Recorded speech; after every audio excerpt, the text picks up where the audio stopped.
আজকের জুমার খুতবাতে সংক্ষিপ্ত আকারে আপনাদের সামনে যেই গুরুত্বপূর্ণ এবং তাৎপর্যশীল বিষয় নিয়ে কথা বলবো, সেই বিষয়টি হচ্ছে আল্লাহ সুবহানাহু ওয়া তাআলা এই রমাদান মাসের সিয়াম কিছু কিছু লোকদেরকে ছাড় দিয়েছেন। রমাদান মাসের সিয়াম কিছু কিছু লোকদের ব্যাপারে ছাড় রয়েছে। আজকে আমরা আজকের জুমার খুতবাতে সেই ব্যক্তিগুলো কারা জানবার চেষ্টা করব ইনশাআল্লাহ।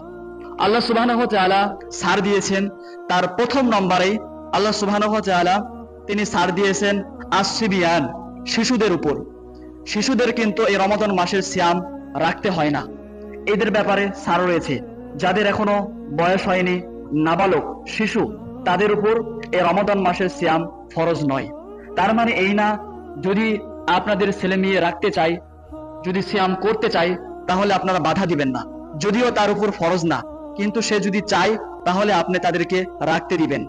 মানে কিছু কিছু বাবা মা আছে এত সচেতন, এত অতি সচেতন, বাচ্চারা রোজা রাখতে চাইলেও তাদেরকে রাখতে দেয় না। একদিন দুই দিন না খেয়ে থাকলে আপনার বাচ্চারা মারা যাবে না, একদিন দুই দিন না খেয়ে থাকলে বাচ্চারা মারা যায় না। তো তারা যদি রাখতে চায় আপনারা রাখতে দিবেন, জোর করবেন না। তাহলে আমরা এক নম্বরে জানতে পারলাম আসসিবিয়ান, শিশুরা, শিশুদের উপর এই রমাদান মাসের সিয়াম ফরজ নয়। এরপরে দুই নম্বরে মাজনুন, পাগল, অসুস্থ, অটিস্টিক, যেই মানুষের মাথার সমস্যা আছে, প্রবলেম আছে, বা পাগল অসুস্থ, তাদের উপর কিন্তু এই রমাদান মাসের সিয়াম ফরজ নয়। তারা এই রমাদান মাসের সিয়াম তাদের করতে হয় না। যদি এমন হয় একজন মানুষ সুস্থ কিন্তু হঠাৎ করে অসুস্থ হয়ে রমাদান মাসের অসুস্থ হয়ে পড়েছে, পাগল হয়ে গেছে, তার মাথায় কাজ করে না, তাহলে সে রমাদান মাসের সিয়াম রাখবে না। পরবর্তীতে যখন সে সুস্থ হবে তখন গুনে গুনে যেই কয়টা সিয়াম মিট যাবে, সে পরবর্তীতে সেই কয়টা সিয়াম কাজা করবে।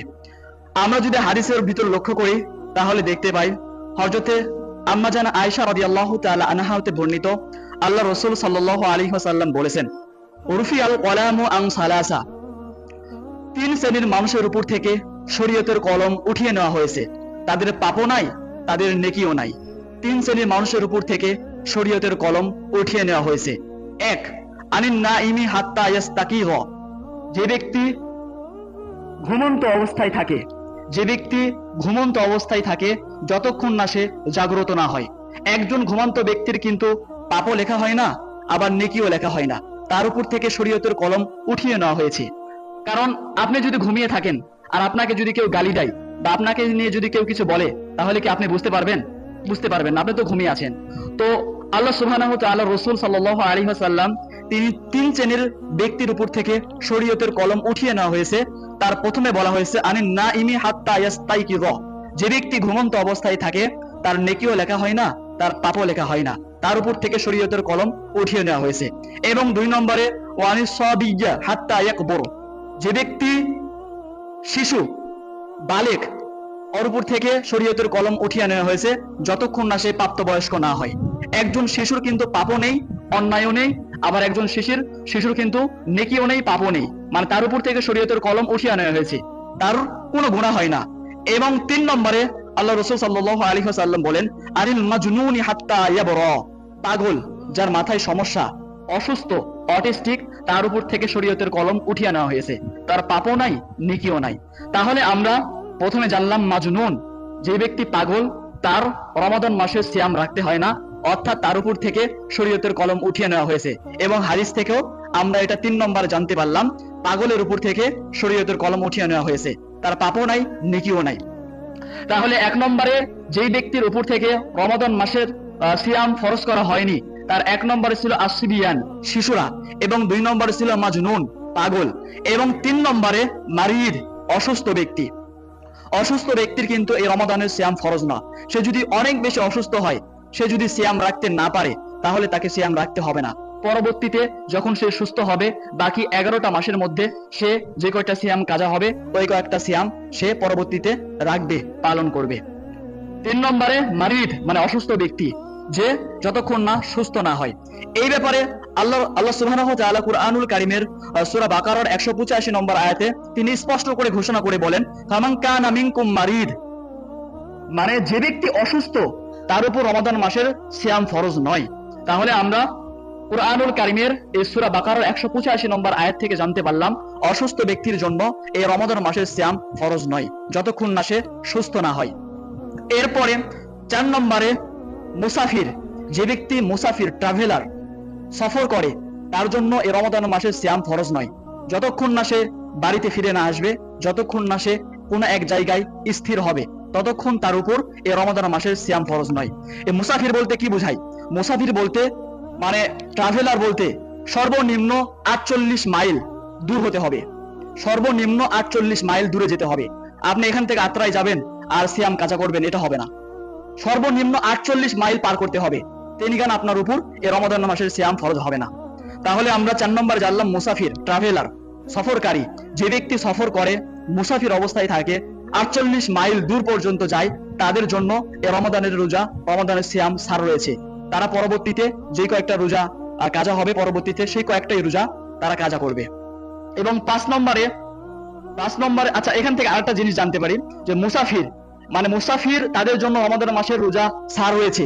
এই ব্যাপারে আল্লাহ রাসূল সাল্লাল্লাহু আলাইহি ওয়াসাল্লাম প্রথমে আমরা কোরআন থেকে জানি আল্লাহ সুবহানাহু ওয়া তাআলা তিনি বলেন ওমান কানা মারিদা আও আলা সাফারিন ফাইদ্দাতুম মিন আইয়ামিন উখর, যে ব্যক্তি মুসাফির ট্রাভেলার তাদের জন্য এই রমাদানের রোজা বা সিয়াম সার রয়েছে। এরপরে আসুন আমরা হাদিস থেকে জানি আল্লাহ রাসূল সাল্লাল্লাহু আলাইহি ওয়াসাল্লাম ইবনে আব্বাস রাদিয়াল্লাহু তাআলা আনহু বর্ণনা করেন আল্লাহ রাসূল সাল্লাল্লাহু আলাইহি ওয়াসাল্লাম যখন মদিনা থেকে মক্কা বিজয়ের উদ্দেশ্যে রওনা দিয়েছিল তখন একটা জায়গা ছিল উসফান। আমি হাদিসটা পড়ি।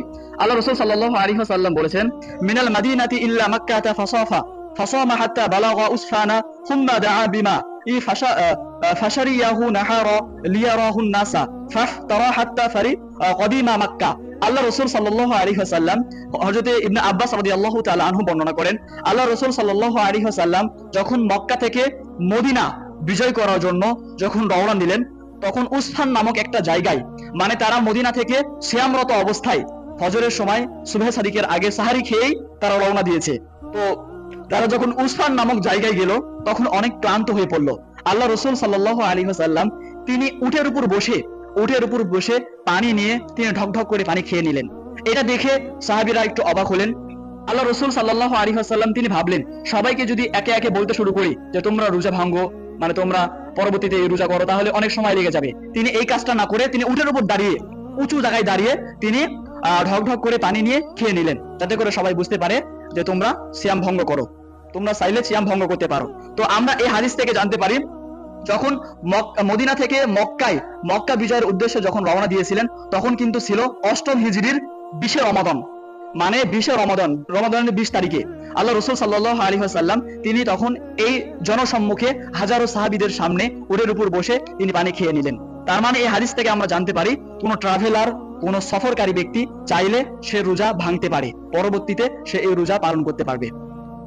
এবং 5 নম্বর আমরা জানতে পারি আল হারাম, অতি বয়োবৃদ্ধ যাদের বয়স 100 পার হয়ে গেছে বা 80-90 বছর হয়ে গেছে, খাইতে পারে না, ঠিকমতো কাউকে চিনতে পারে না, কারোর সাথে ঠিকমতো কথা বলতে পারে না, এরকম অতি বয়োবৃদ্ধ তাদের জন্য এই রমাদানের রোজা সার রয়েছে। তারা চাইলে এই রমাদানের রোজা রাখতে পারবে না, তবে তারা চাইলে কি করতে পারে ফিদিয়া দিতে হবে। ফিদিয়া কেমন? যদি কোনো ব্যক্তি এরকম হয়ে থাকে অতি বয়োবৃদ্ধ হয়ে থাকে রমাদানের সিয়াম যদি রাখতে না পারে তাহলে সে ফিদিয়া দিবে কিভাবে? একজন মিসকিনকে 2 বেলা খাদ্য দিবে। একটা রোজার বদলে একটা সিয়ামের বদলে একজন মিসকিনকে কয় বেলা খাওয়াবে? কথা বলেন। 2 বেলা খাওয়াবে। একজন মিসকিনকে একটা সিয়ামের বদলে 2 বেলা খাওয়াতে হবে। যদি এরকম বয়োবৃদ্ধ মাসে একটা সিয়ামও রাখতে না পারে, রমাদান মাসে একটা সিয়ামও যদি রাখতে না পারে তাহলে 30 জন মিসকিনকে 2 বেলা খাওয়াতে পারে, অথবা একজন মিসকিনকে 60 বেলা খাওয়াতে পারে। অর্থাৎ একটা সিয়ামের বদলে একজন মিসকিনকে 2 বেলা খাওয়াতে হবে। একটা সিয়ামের বদলে একজন মিসকিনকে কয় বেলা খাওয়াতে হবে? 2 বেলা। যদি এরকম কেউ হয়ে থাকে, অথবা এই 30টা সিয়ামের বদলে 60 জন মিসকিনকে 1 বেলা খাওয়া দিলে তাহলে সলভ হয়ে যাবে। তাহলে একটা সিয়ামের বদলে একজন মিসকিনকে 2 বেলা, অথবা 30টা সিয়ামের বদলে 60 জন মিসকিনকে 1 বেলা খাওয়ালেই তাদের এই সিয়ামের ফিদিয়া আদায় হয়ে যাবে। এরপরে আসুন 6 নম্বরে আল্লাহ রাসূল যাদেরকে ছাড় দিয়েছেন তারা হলো আসহাবুল আমালুশ শাক্কা, যারা অতি কঠোর পরিশ্রম করে মানে এত পরিশ্রম করে সে যদি সিয়াম রাখে তাহলে দেখা যাবে সে মারা যেতেও পারে। সে যদি মানে সিয়াম রাখে এত পরিশ্রম করে, এত কষ্টদায়ক কাজ করে, সে না খেয়ে না পান করে মারা যেতেও পারে। এরকম যদি কেউ কষ্টদায়ক কাজ করে, তাদের জন্য এই রমাদান মাসের সিয়াম ফরজ নয়। তারা চাইলে তারা পরবর্তীতে রমাদান মাসের পরে বাকি 11টা মাসের মধ্যে যে কোনো মাসে তারা যে কয়টা সিয়াম কাজা করবে, এই কয়েকটা ধরে ধরে যদি একটা কাজা হয় তাহলে পরবর্তীতে একটা করবে, যদি 10টা কাজা হয় পরবর্তীতে 10টা করবে। মানে সিয়াম তাদের রাখতে হবে, যে কয়টা মিট যাবে সেই কয়টা রাখবে। যদি এরকম আসহাবুল আমালু শাক্কা, অতি কঠোর কাজ করে, অতি কঠিন কাজ করে, তাদের জন্য এই রমাদানের রোজা সিয়াম সার রয়েছে। এরপরে এরপরে 7 নম্বরে আল্লাহ রাসূল যাদেরকে বলেছেন আল্লাহ হামিল, মানে গর্ভবতী নারী, গর্ভবতী নারীর জন্য এই রমাদান মাসের সিয়াম ফরজ নয়। তাদের যদি এরকম হয়, মানে বাচ্চা শিশুর জীবনে আশঙ্কা থাকে, মানে গর্ভবতী নারী যদি খাবার না খায়, সারাদিন যদি না খেয়ে থাকে, তাহলে তাদের বাচ্চার মারা যাওয়ার মতো হতে পারে, বা তাদের বাচ্চার জীবনের ঝুঁকি থেকে থাকে, তাহলে তারা এই রমাদান মাসে সিয়াম রাখবে না, তারা পরবর্তীতে এই সিয়ামগুলো কাজা করবে। এরপরে 8 নম্বরে আল মুরদিম, অর্থাৎ সন্তানকে দুধ খাওয়ায়, সন্তানকে দুধ পান করায়, এরকম নারীদের জন্য এই রমাদানের সিয়াম ফরজ নয়, তার পরবর্তীতে এই সিয়ামগুলো কাজা করবে। মানে যদি দেখা যায় এরকম আমাদের মা বোনরা, মানে দুধ যদি সন্তান দুধ পান করে, আর যদি এই সিয়াম রাখার কারণে তার সন্তান যদি দুধ যদি না পায়, তাহলে তারা এই সিয়াম রাখবে না, তারা পরবর্তীতে এই সিয়ামের কাজা করবে। যে কয়েকটা সিয়াম মিট যাবে, যদি গোটা মাস ধরে মিট যায়, তাহলে পরবর্তীতে বাকি 11টা মাসের মধ্যে যে কোনো সময়, বাকি 11টা মাসের মধ্যে যে কোনো সময় তারা এই কাজা হওয়া সিয়ামগুলো পালন করবে। এরপরে মহিলাদের আরেকটা সমস্যা আছে, মিন্স পিরিয়ড, যারা মহিলারা প্রতি মাসে নির্দিষ্ট কয়েকটা দিনের জন্য অসুস্থ হয়, এই অসুস্থ মানে পিরিয়ড হয়, এদের জন্য রমাদানের মাসের এই সিয়াম কিন্তু ফরজ নয়। যে কয়দিন তারা অসুস্থ হবে, পরবর্তীতে এই রোজাগুলো, এই সিয়ামগুলো তারা কাজা করবে। যে কয়টা মিট যাবে, 5টা হোক, 6টা হোক, 10টা হোক, যেই কয়টা মিট যাবে সেই কয়টা তারা পরবর্তীতে করে নেবে। এবং 10 নম্বরে কোনো বিপদগ্রস্ত মানুষকে বাঁচাতে গিয়ে, ধরেন এমনও হতে পারে কোনো ব্যক্তি পানিতে পড়ে গেছে, আপনি সিয়ামরত অবস্থায় আছেন, এখন আপনি তাকে তো বাঁচাবেন না, আপনি তাকে বাঁচাতে গিয়ে যদি আপনার সিয়াম ভঙ্গ করতে হয়, যদি পানি খেয়েও ফেলেন আপনি, বা আপনি যদি এত কষ্টদায়ক আপনার অবস্থা হয়ে যায়, তাহলে আপনি চাইলে ওই বিপদগ্রস্ত মানুষকে বাঁচানোর ক্ষেত্রে আপনি চাইলে সিয়াম ভঙ্গ করতে পারবেন, পরবর্তীতে আপনি এই সিয়াম কাজা করবেন। এবং 11 নম্বরে আল্লাহর পথে যে ব্যক্তি জিহাদ করে, আল্লাহর পথে যে ব্যক্তি যুদ্ধ করে, জিহাদ করে, তাদের জন্য এই রমাদানের মাসের সিয়ামের ব্যাপারে ছাড় রয়েছে। তারা চাইলে যে কয়েকদিন যুদ্ধ করবে, জিহাদ করবে, তারা পরবর্তীতে এই সিয়ামগুলো কাজা করবে। এখন আসেন এই ব্যাপারে আমরা একটা হাদিস দেখি। আল্লাহ রাসূল সাল্লাল্লাহু আলাইহি ওয়াসাল্লাম তিনি মক্কা বিজয়ের সময় সাহাবীদেরকে বলেছিলেন, ইন্নাকুম মুসাব্বিহু উদুওয়াকুম ওয়াল ফিতরু আওয়ালাকুম ফাআফতিরু। আল্লাহ রাসূল সাল্লাল্লাহু আলাইহি ওয়াসাল্লাম তিনি মক্কা বিজয়ের আগের দিনে সাহাবীদেরকে বললেন, তোমরা আগামীকাল শত্রুর মোকাবেলা করবে, সিয়াম ভঙ্গ করলে তোমরা অধিক শক্তিশালী থাকবে, তাই তোমরা সিয়াম ভঙ্গ করো, তোমরা সিয়াম রেখো না। আল্লাহ রাসূল সাল্লাল্লাহু আলাইহি ওয়াসাল্লাম তিনি আগের দিনে ঘোষণা করে দিল যে তোমরা কালকে মানে ইহুদিদের সাথে যুদ্ধ করতে হবে, মক্কা বিজয় করতে হবে, তোমরা যদি সিয়াম ভঙ্গ করো, তোমরা যদি সিয়াম না রাখো, তাহলে তোমরা অধিক পরিমাণ শক্তিশালী হবা, এজন্য তোমরা আগামীকাল সিয়াম রাখবা না। এটা তাহলে আমরা হাদিস থেকে জানতে পারলাম, আল্লাহর পথে যে ব্যক্তি জিহাদ করে, আল্লাহর পথে যে ব্যক্তি যুদ্ধ করে, তারা চাইলে এই রমাদানের মাসের সিয়াম ভঙ্গ করতে পারে, তারা চাইলে পারবে। তাহলে আমরা 11 নম্বরে জানলাম ওই ব্যক্তি যে আল্লাহর পথে জিহাদ করে। আরেকবার আমরা এই 11টাই এক নজরে একটু জানবার চেষ্টা করি, একটু লক্ষ্য করে শুনবেন, মনে রাখার চেষ্টা করবেন, কারণ আমরা তো সিয়াম কম বেশি সবাই রাখি, বাচ্চারা বাদ দিয়ে আমরা সবাই এখানে যারা বসে আছি সবাই হয়তো সিয়াম রেখে বসে আছি। তো আমাদের এই বিষয়টা জানা খুব জরুরি যে কাদের ব্যাপারে সিয়াম সার রয়েছে আর কাদের ব্যাপারে সিয়াম রাখা জরুরি বা সার রয়েছে, এটা আমরা জানা উচিত। দেখেন 1 নম্বরে যাদের ব্যাপারে আল্লাহ রাসূল বা আল্লাহ সুবহানাহু ওয়া তাআলা এই রমাদানের মাসে সিয়াম ব্যাপারে সার দিয়েছেন, তারা 1 নম্বরে হচ্ছে আসসিবিয়ান, শিশুরা। তারা যতক্ষণ না প্রাপ্তবয়স্ক না হয় তাদের উপর এই রমাদানের মাসে সিয়াম ফরজ নয়, আসসিবিয়ান অর্থাৎ শিশুরা। 2 নম্বরে মাজনুন, পাগল, অসুস্থ ব্যক্তির এই রমাদানের মাসে সিয়াম ছাড় রয়েছে। এবং 3 নম্বরে মারিদ, অতি অসুস্থ, এমন অসুস্থ হয়ে গেছে সে প্রতিদিন ওষুধ না খেলে, ড্রাগস না নিলে সে মারা যাবে বা সে আরো বেশি অসুস্থ হয়ে পড়বে, তার সকালে দুপুরে সন্ধ্যায় ওষুধ খেতেই হয়। এরকম যদি অসুস্থ ব্যক্তি হয় তাহলে তাদের জন্য এই রমাদানের মাসে সিয়ামের ব্যাপারে ছাড় রয়েছে। এবং 4 নম্বরে মুসাফির, ট্রাভেলার, সফরকারী ব্যক্তি, তার উপর এই রমাদানের মাসে সিয়ামের ব্যাপারে ছাড় রয়েছে। এবং 5 নম্বরে আল হারাম, অতি বয়োবৃদ্ধ, যাদের বয়স অনেক হয়ে গেছে, তারা মানুষকে ভালো মতো চিনতে পারে না, ভালো মতো কিছু খাইতে পারে না, তাদের ব্যাপারে এই রমাদানের মাসের সিয়াম ছাড় রয়েছে। তারা কি করবে? ফিদিয়া দিবে, যেটা আমি বললাম। এরপরে 6 নম্বরে আসহাবুল আমালু শাক্কা, আসহাবুল আমালু শাক্কা, যারা অতি পরিশ্রম করে, কঠোর পরিশ্রম করে, তাদের ব্যাপারে এই রমাদানের মাসের সিয়াম সার রয়েছে। এবং 7 নম্বরে আল হামিল, গর্ভবতী নারী, যাদের পেটের মধ্যে বাচ্চা থাকে, যে মহিলাদের, তাদের জন্য এই রমাদানের মাসের সিয়াম সার রয়েছে। এবং 8 নম্বরে আল মুরদিম, সন্তানকে দুধ পান করাই এরকম নারী ব্যাপারে এই রমাদানের মাসের সিয়াম সার রয়েছে। এবং 9 নম্বরে যেই মহিলাদের মিন্স পিরিয়ড, যাদের এই মাসে অসুস্থ হয়, তাদের ব্যাপারে এই রমাদানের মাসের সিয়াম সার রয়েছে। তারা পরবর্তীতে বাকি 11টা মাসের মধ্যে যে কয়টা মিট যাবে সেই কয়টা তারা কাজা করবে। এবং 10 নম্বরে কোনো বিপদগ্রস্ত মানুষকে রক্ষা করার জন্য যদি কারো সিয়াম ভঙ্গ করতে হয়, তাহলে সে চাইলে সিয়াম ভঙ্গ করতে পারবে। এবং 11 নম্বরে আল্লাহর পথে যে ব্যক্তি জিহাদ করে, যুদ্ধ করে, তাদের ব্যাপারে এই রমাদানের মাসের সিয়াম সার রয়েছে। তো আল্লাহ সুবহানাহু ওয়া তাআলা আমাদেরকে, যাদের এই 11টির কোনো সমস্যাই নাই, কোনো বিপদই আমাদের নাই, তারা আমরা সবাই সর্বোচ্চ চেষ্টা করে আমরা এই রমাদানের মাসের সিয়ামকে রাখার চেষ্টা করব। আর যদি কেউ ইচ্ছাকৃতভাবে একটা সিয়াম ভঙ্গ করে, মানে এই 11টার একটাও যদি তার ভিতরে না থাকে, সে যদি ইচ্ছাকৃতভাবে, সুস্থ মানুষ, সিয়াম ভঙ্গ করে, তাহলে তার একটা সিয়ামের বদলে 60টি সিয়াম রাখতে হবে। কয়টি? 60টি সিয়াম রাখতে হবে। সে যে একটা কাজা করলো, সে একটা তো রাখবেই, মানে 61টা যেটা কাজা করলো সেটাও রাখবে, এবং ওই কাজা করার কারণে বাকি আরো 60টা রোজা তাকে রাখতে হবে, সিয়াম তাকে রাখতে হবে। পারবেন? এক মাসে 30টা 29টা সিয়াম রাখতে তো আমরা ক্লান্ত হয়ে পড়ি, আরো যদি 60টা রাখতে যাই, 61 রাখতে যাই, তাহলে আমাদের কি অবস্থা হবে? শুধু তাই নয়, এই 60টা রাখার পরেও সিয়ামের যে পরিপূর্ণ হক, এই হক আদায় হবে না।